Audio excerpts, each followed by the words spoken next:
Hi guys, back again with part 2 with Matt Hoyles. Did I say that correctly? And we're going to continue on his tattoo journey. We just looked at his first tattoo, which is the nice wings and the eye on the back. And you have a lot on your arms, so yes, please, I do. Can you start with maybe the first one you got, or the most significant one maybe, if you want to start there?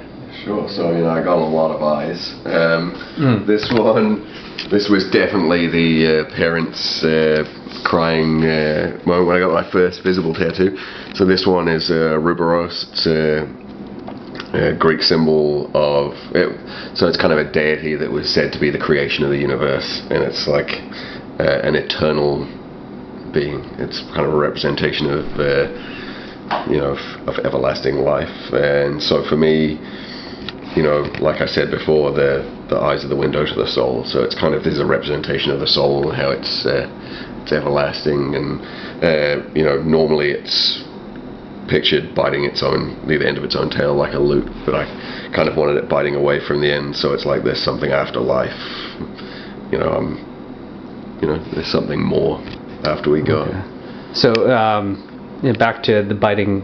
So the loop is like infinity, kind of. Yeah. That's the meaning. And so it's often just depicted as a circle, with the snake biting its own tail. But I had it looped over, so it's got like the infinity thing there. I noticed you have some sound waves there. Is that a certain? I've seen some people have those, and it's a certain song. Is that a certain song to you, or? No, so this is it's a sine wave. So this is a pure tone, just getting louder and softer, and then this is noise. So it's like order and chaos, which kind of need a bit of everything in life. And I also I make longboards occasionally, and this is my symbol that I use on the skateboards. It's sine skateboards. So awesome. I use that underneath as well. Kind of like a brand.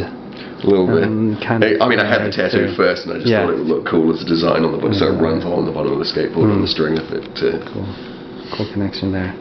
And then, all of these.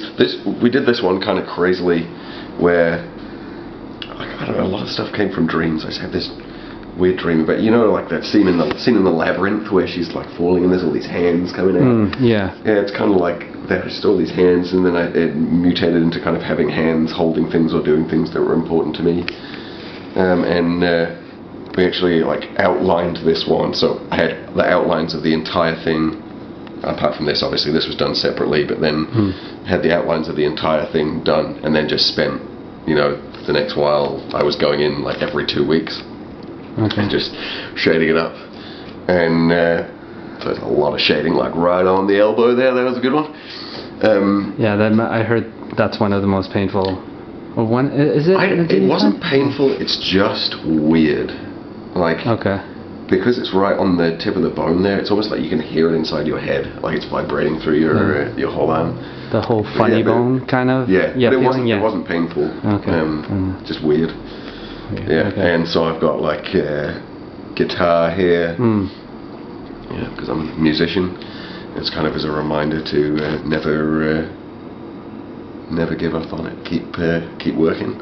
And it's also holding my favorite chord, which is E sharp 9. E sharp 9, okay. And then you've got hands holding a harmonica. I play a harmonica, but it's also kind of like doubling up as praying hands.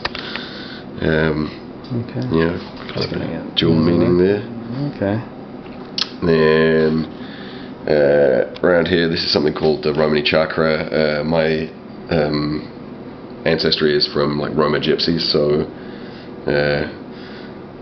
this is kind of an homage to that, to where I come from, to my family, and to the history there.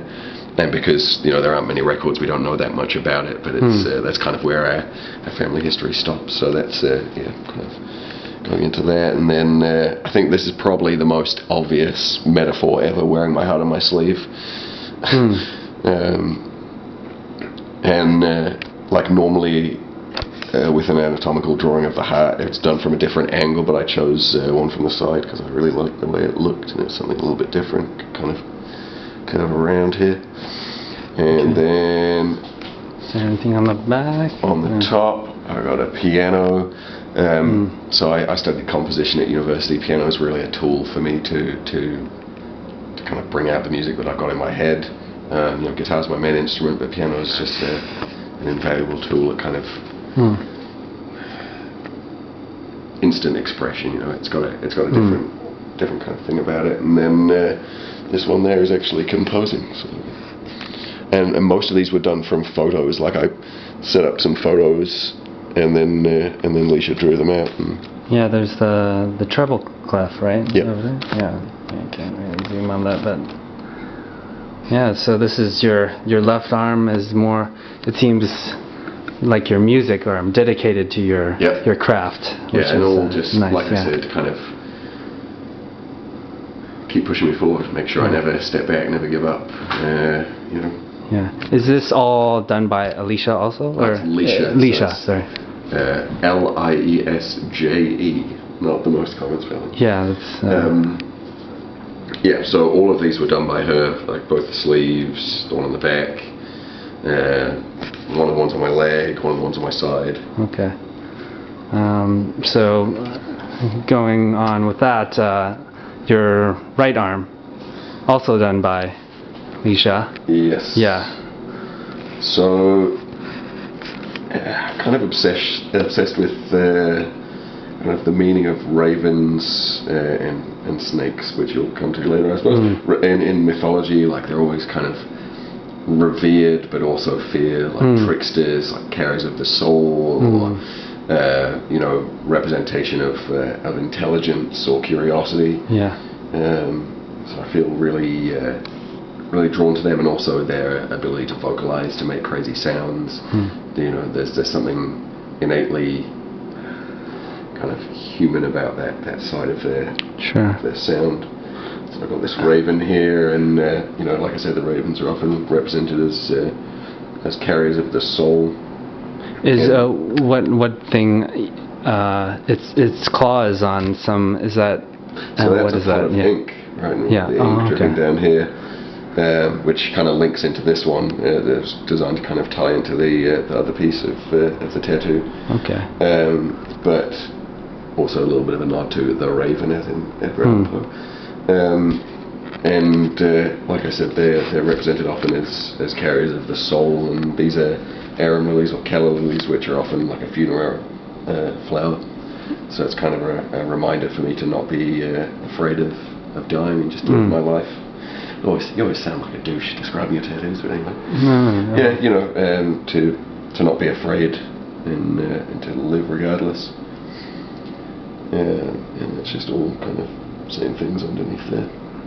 And then I noticed you have something written there.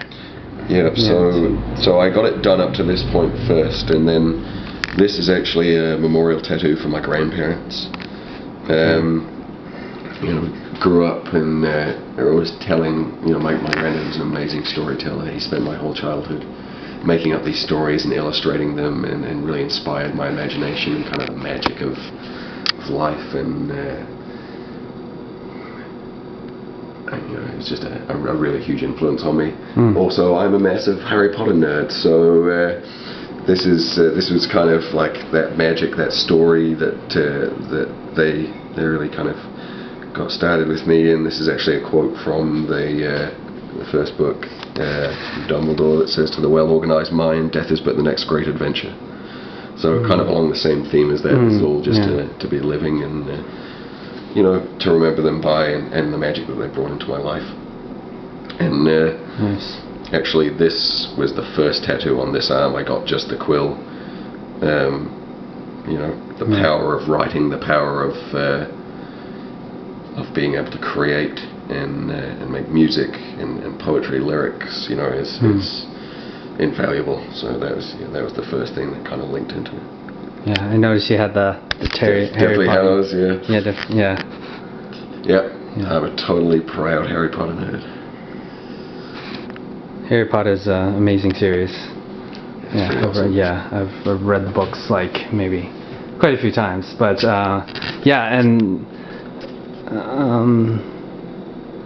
maybe we can stop there and then extend this to part 3, because I want to have some more memory on my camera. But anyways, I know, awkward kind of thing. But thanks for showing us your artwork on your arms, and we'll see you guys in the next part.